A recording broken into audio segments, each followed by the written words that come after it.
Hi, Mispalalim. This is Rabbi Miller, but since you are with me in my home, please call me Kalila.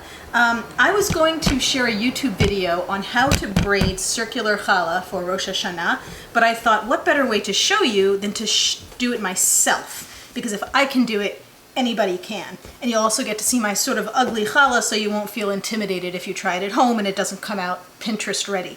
So the first thing you want to do is take your dough. I made this dough just earlier today with my son Gabe, who is 2. He enjoyed dumping things. We made a big mess, but messes can be cleaned up.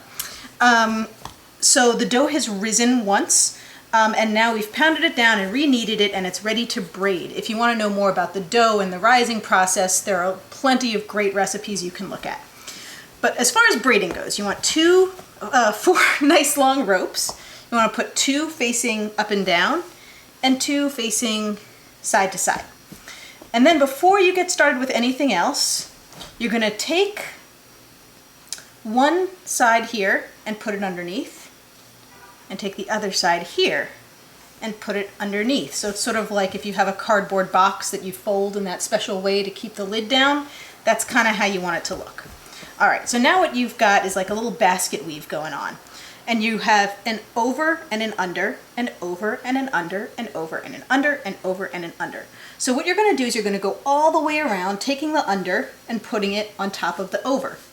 The under goes over the over, the under goes over the over, the under goes over the over, until you've gone all the way around. And you can kind of see how it's starting to make a little braid.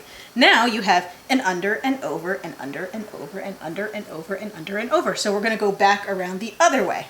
The under goes on top of the over, the under goes on top of the over, the under goes on top of the over, the under goes on top of the over. And you can probably guess the next step. We're going to go back around this way. Under on top of over, under on top of over, under on top of over, under on top of over. And now at this point, we're going to kind of tuck everything underneath. You're going to see it's going to be a little loose. We'll see how it comes out when it rises again. And there you go. A nice round challah for Rosh Hashanah.